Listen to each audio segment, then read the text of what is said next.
Dr. Kohli. Our viewers, of course, have questions for you. But first, we want to check in on some misinformation that's been floating around the internet, of course. I've seen it on my Facebook, so I want you to really give us the facts here. Robert F. Kennedy Jr. is saying that COVID vaccines are deadlier than all other vaccines and that they are responsible for more deaths than all other vaccines combined from the last 30 years. That's what he's saying, okay? However, this is based on a website that collects self-reported adverse effects. So is there any truth at all to what Robert F. Kennedy Jr. is saying? No.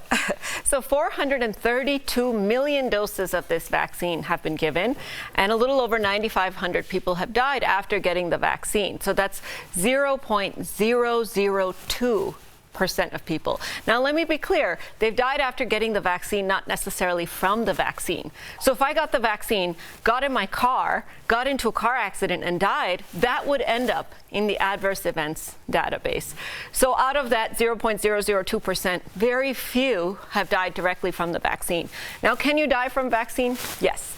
We've seen it, overactivation of the immune system. We've seen blood clots in the brains. We've seen allergic reactions. But the risk is so infinitesimally small as compared to the benefit that this type of misinformation, which happens with every vaccine, it happened with polio, it happened with MMR, it needs to stop. Does your general health play any part in if that happens to you? 100%. Not just your general health, your age, your underlying medical problems, whether you have allergies, that's what we ask. Even, in fact, how you're monitored after the vaccine or what you do after the vaccine can affect whether you have a complication or not.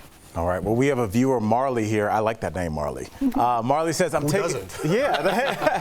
taking aspirin daily to prevent heart disease, and I'm now hearing that I should reconsider this. What do you recommend, Dr. Kohli? Yeah, when I was in training, guys, we used to aspirin a day keeps the doctor away, and then we used to say, do we really want to keep the doctor away? That's a good point. I never thought about that. Because we're losing business, but we used to give everybody aspirin, right? You turn 55 and you're a man, you get aspirin. You turn 60, you're a woman, you get aspirin. A few years ago, a bunch of studies came out that told us we've got it all wrong.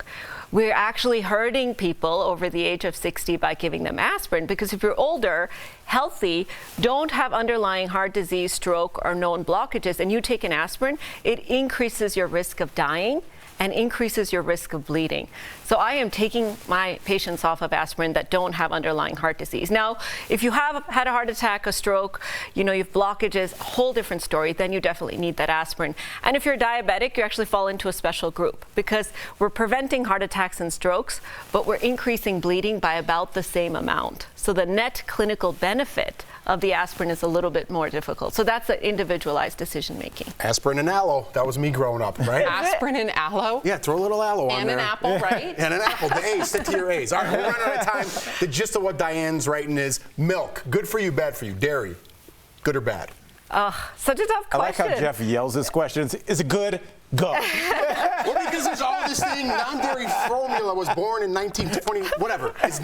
Can I eat an egg yolk or not? You know what I mean? It's like that. So yes, it is good for you, but in moderation. That's kind of the bottom line. So completely plant-based, you can have vitamin deficiencies, you can have other nutritional deficiencies, but it keeps the inflammation down. Milk has fat, milk has cholesterol. Milk also has vitamins. It also has probiotics if you're having yogurt. So you really want to balance the risks and benefits, but in kind of the punchline, Jeff, in moderation. How about an egg yolk?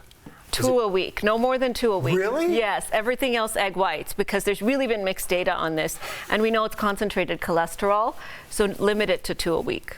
Last week it was good. Put an egg in your shake every day or something? No, but I'm just saying, I don't know if a yolk is good or bad for you. I could see you being like Rocky? Yeah, like cracking the egg in the shake. No. No? Okay, all right. Thank you so much, Dr. Kohli, as always. If you have a question you want answered by Dr. Kohli, write us on social media. You can also email info@dailyblastlive.com.